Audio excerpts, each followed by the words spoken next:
Critical race theory is a way of thinking and teaching about America's past and present by looking at the role of systemic racism, what we've just been discussing.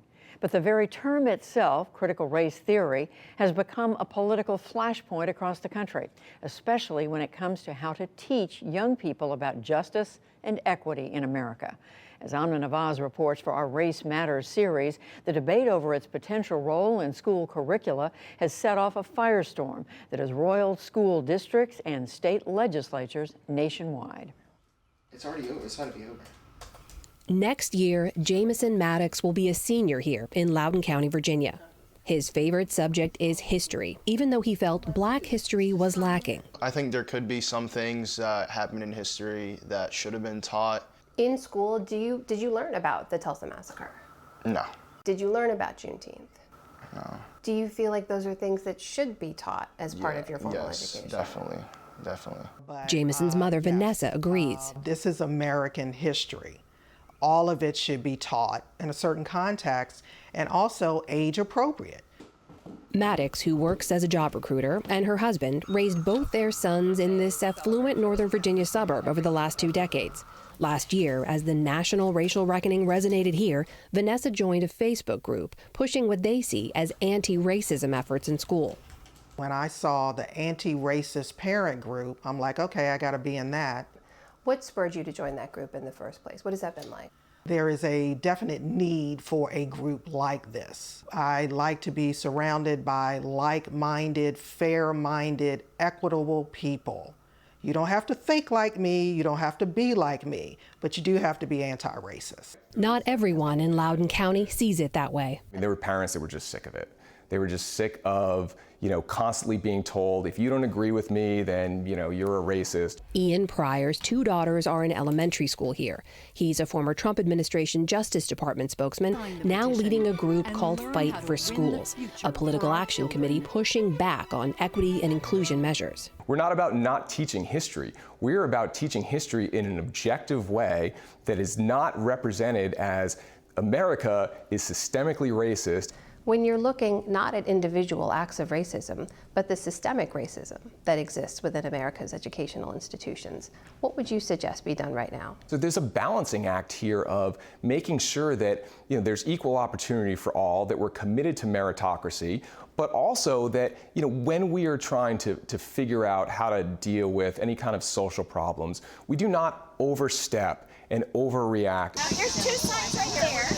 Parents who agree with Pryor are now part of a growing chorus opposing what's known as critical race theory, or CRT, often a graduate-level framework that examines how the legacy of slavery and segregation in America is embedded in legal systems and policies. The thing is, critical race theory isn't being taught here, but that didn't stop dozens of parents from flooding a recent school board meeting to protest it. The critical race theory has its roots in cultural Marxism. It should have no place in our schools. I will do everything I possibly can to fight to the bitter end until you prove to me that you are not teaching my children that they are racist just because they're white. That outrage echoes messaging ricocheting across right-wing media. Critical race theory is racist. I don't see critical race theory, in our Declaration of Independence. Much of this can be traced back to a September 2020 directive by then-President Trump, instructing agencies to identify and halt funding of anti-bias training for federal employees that suggests, quote, the United States is an inherently racist or evil country. On his first day in office, President Biden used an executive order to revoke the Trump administration's action. When I hear the talk of critical race theory, I immediately get a signal. It's an alarming system for me because it's a misrepresentation and misuse of the word. Jalea Lyles Dunn is the Director of Learning for Justice, which offers resources for teachers to create anti-bias learning experiences. Culturally relevant, anti-racist instruction models needed. We need a classroom set up, so not just instruction, but we also need a space that lets children know you are welcome here. Inclusive education is a space where we all are at the table together. We all hear everyone's story. The debate over which stories are included and how they're taught has fueled pushback. Critical race theory is now being leveraged as a catch-all phrase by opponents of equity and inclusion efforts in public education. In May, House Republicans denounced it at a Capitol Hill press conference. Critical race theory is a divisive ideology. As did former President Trump at the North Carolina GOP convention this month. The Biden administration is pushing toxic critical race theory and illegal discrimination into our children's schools. Nationwide, Republican lawmakers are now legislating on the idea. According to EdWeek, as of June 18th, 25 states have introduced bills or taken other steps to restrict education on racism and bias. That includes 5 states, Texas, Idaho, Iowa, Oklahoma, and Tennessee, where bills have already been signed into law. Arizona's proposed bias teaching bill could mean a potential $5,000 penalty for teachers. Texas's bill, effective September 1st, says teachers cannot be compelled to discuss current events, and if they do, they must, quote, strive to explore the topic from diverse and contending perspectives without giving deference.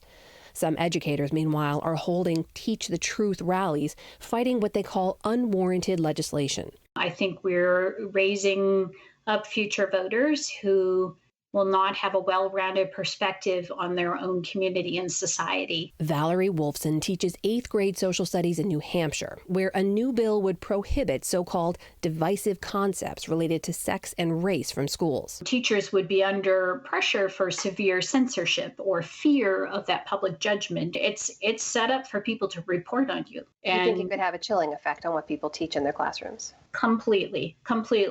Back in Loudoun County, we sat down with school superintendent Scott Ziegler. We have said for months now, we are not teaching critical race theory in our schools. We're not using any type of program to quote unquote indoctrinate or convert our children.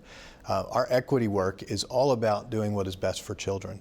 That equity work was implemented after outside probes found Black and brown students disproportionately disciplined in Loudoun County, facing racial insults and racially motivated violence, and students of color harmed by school practices. What was decided at that time was we need to endeavor on a program, a systematic program to help our teachers with this, to give them the knowledge and understanding so they can have conversations around race, very open and very honest and sometimes very tough conversations, so that they can make our schools better for students. The district put anti-bias training in place for teachers, the majority of whom are white. That was back in 2019. Ian Pryor's group launched this year in 2021. The superintendent says there is no critical race theory being taught here. Why are you arguing against something that's not being taught? No one is saying that they're teaching critical race theory in Loudoun County Public Schools like it's physics or chemistry. It's being implemented through teacher trainings, and that ultimately drips down to how they teach our students. And it's not a subject, but it's a way of viewing the world. Vanessa Maddox says she and other parents will continue to push for equity in schools and a more inclusive education around American history. The opposition groups are saying, we don't care if you teach Black history or, other parts that haven't been taught. We just don't want you to say that all white people are evil. That's not what equity states. That's not what we're saying. We're saying that all history should be taught, regardless of race. The school year in Loudoun County has just ended, but the debate over what next year will look like is far from over. For the PBS NewsHour, I'm Amna Nawaz in Loudoun County, Virginia.